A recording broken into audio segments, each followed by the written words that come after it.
Hey now, hope you're doing fine. Paul Mack here, and I want to talk to you about my favorite farm tool, the original weed eater, the sickle.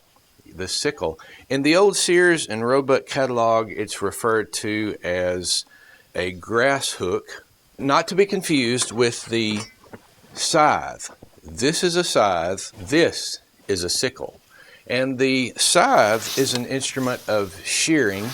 The swing blade is an instrument of whacking, but the sickle is an instrument of both shearing and whacking. I'll show you a little bit of that later on. Now, when used as an instrument of shearing grass, the grass is held in your left hand if you're right-handed, and the hook there, the grass is placed in the crotch of the hook right there, and pulled in this direction very gently, very slowly. It doesn't have to be slow, but it ought not to be fast because you don't want to cut your hand. Anyway, you hold the grass with this hand up high and then put the hook in there and just kind of pull this way, and that shears, the grass being caught here shears the grass off and makes a nice clean cut, especially if this is sharpened well. And that gentle motion helps you not to cut your hand. You don't want to be whacking with your hand right here in the way holding grass, because if you're like me,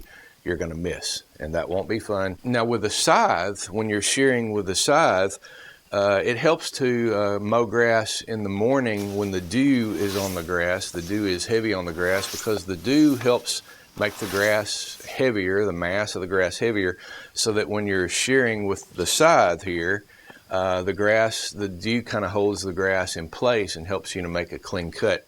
Well, with the sickle, it's your hand that's holding the grass in place as you make that shearing motion there. Now, before string trimmers were invented, this was the instrument used to clip grass around obstacles in your yard. Fence post, a fence line up against the side of buildings, the side of flower beds, or maybe even a clothesline. This is what would cut the weeds up next to those items, since you couldn't do it with a scythe. I remember when I was a kid, I would mow. One of my first experiences with mowing grass with a push mower was, mowing around our house, and then also going down to my grandma's house, Nanny, we called her. That was Paul Mack's wife, my grandpa Paul Mack. While I was, push mowing the grass, sweating, little kid trying to make a buck or two, Nanny was going around, and she always wore long cotton dresses. And a bonnet if she was out in the sun. That was the style back then. She would go around while I was working hard to mow. She felt like she had to be doing something too, and she would take her old sickle. There's no telling how old that thing was. This is not it. I don't know what happened to her old sickle, but it was a lot like this. It was a hook shape just like this, and she would take that sickle, get down on her knees, and grab that grass. And I remember her shearing that grass with that motion as she held it, and she didn't go fast. She certainly was not whacking, and I never saw her cut herself either. But she was an amazing lady. And speaking of that cotton dress, I remember, just incidentally, there was a barbed wire fence between our house and her house, and it was tight. She could go through a hog-tight barbed wire fence without even snagging her dress. It was an amazing thing to watch. How many of you ladies today can do that? I bet there's a few of you. I bet there are. Anyway, Nanny is the one who taught me how to cut grass with a sickle just by observing the way she did it. And even today, there's times on my small farm here where the sickle is the best tool for the job. For instance, in my pig pen, a lot of times grass will grow up between the hog panel and between the hot wire, and the hogs certainly aren't going to grab that grass that's behind the hot wire. So I can get in there with the sickle, making sure not to touch the hot wire, and shear that grass behind the hot wire. It's also handy to shear grass up next to fences, especially in the garden where it's hard to get a string trimmer or something in there. Now, as I said, the sickle is also an instrument of whacking, and in which case you're going to want to cut a stick that helps hold the grass out of the way, because you are using a little more force and a little faster chops when you're doing the whacking part. And when you're whacking, the sickle is good for harvesting like small amounts of grain that you might grow, weeds, like if you're making a path and you've got some tall grass and you want to make a path to walk in so you can spot the snakes or whatever, you'll want to have that stick to cut you a good companion stick for your sickle when you're mowing the grass. You're going to want to find a tree branch or a sapling with about 3 or 4 inches of a smaller branch left on the main branch. And that branch is going to be cut in such a way that it'll form a hook on the end of the stick that kind of helps you hold the grass in place. And the stick helps you from basically accidentally hitting your hand with the blade, because I'd much rather hit a stick than my hand. And the stick is actually called a stick. I don't know of any other name for it, particularly stick. So if you use the sickle for whacking, make sure you use your stick with a hook on the end, because you don't want to be cutting your hand or your dog or your cat or your foot or somebody else's foot or anything else that might be standing in the way. Now, if you notice you're starting to have trouble cutting the grass, it doesn't shear it or whack it as nice and evenly as it was doing at first, you're probably in for a good honing, which you probably need to do if you're working steadily and working hard, like just every few minutes like you would with a scythe. And to do that, you're going to need one of these oblong pointy end honing stones, just like you use with the scythe. And what you'll do is you'll shove the handle of that in your gut right there somewhere. With the same motion that you would sharpen the scythe with, you're going to want to swipe one side and then the other all the way down the end of the sickle blade there. Now, every once in a while, not as often as honing, you're going to want to do a deeper sharpening to get your main bevel back after a lot of wear. And the best way I've found to do that is not with I guess you could do it with a flat file, but I've found that a round file, if you can find one of these, this is not for wood, not a round rasp, but a round metal file, is the best way I've found to get that shape back, because you really need to put some pressure on that as you're moving that file down the blade. The best way I've found to do that is using a C-clamp, and you can clamp that sickle down to a tabletop or something so that you can really get some pressure on that edge and get that bevel back in shape. And because the arch of the sickle is so much tighter than a scythe would be, the grinding stone that's used to get that bevel back on a scythe just doesn't work as well on the sickle because that arch is so tight.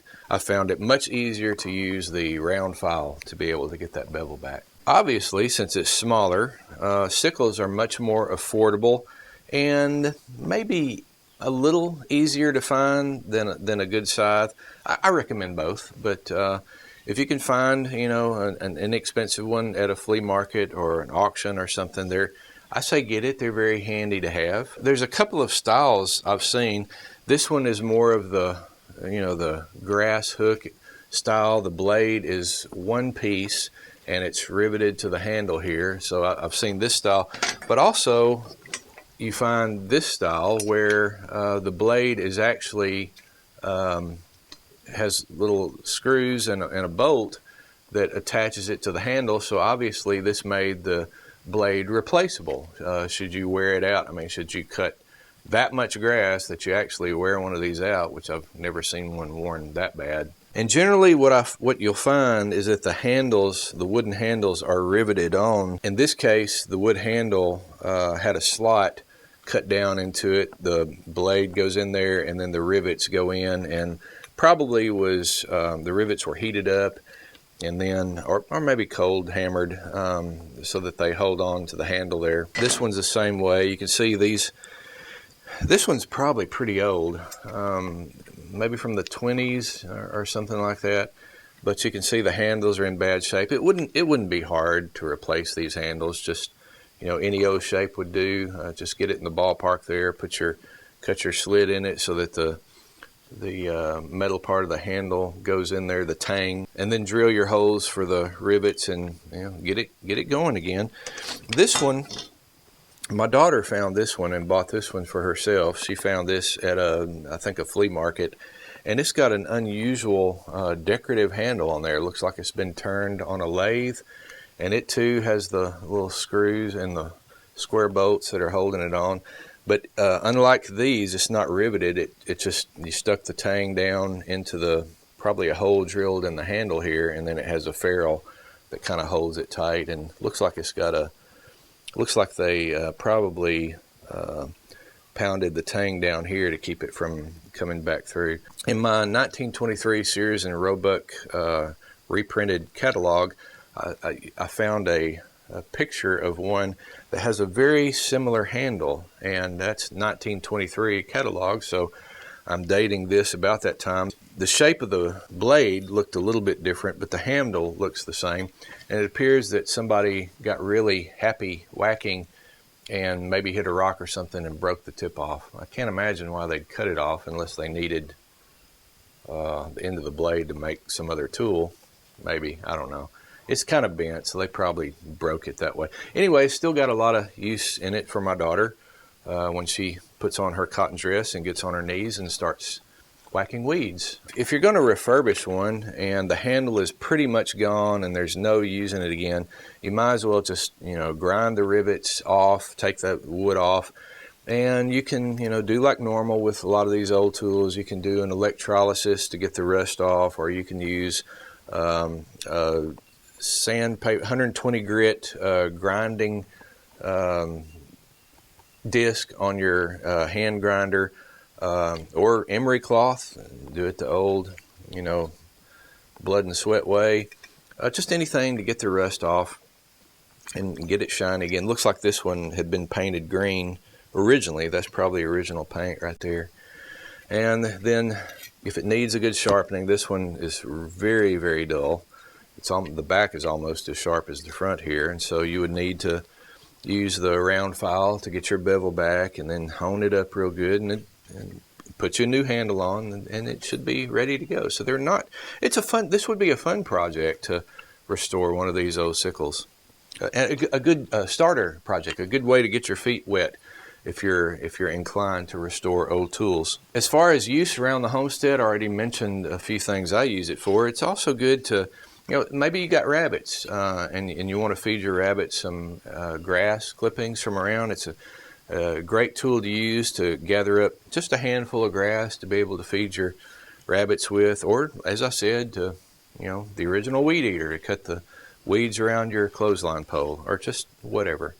So I guess that's all I have to say about my favorite tool, the sickle. Yes, the sickle, an instrument of shearing and whacking. You probably noticed I got a couple of price tags on these, and these are available in our store in Catagap, Gap Mercantile. I've got several old tools available. Maybe this is your new project. Maybe this is the project you should come and buy this. How much is it? $12. What a bargain. Both of these are $12. So maybe this is your project. Come to Gap Mercantile in Catagap and buy both. Buy them both. Buy them both. I may give you a deal. Or not. Yeah, $12 for each. Now, if you'd like to add to the discussion about the sickle, instrument of shearing and whacking, please feel free to do so in the comment section down below. I'm Paul Mack. Until next time, I'll talk at you later.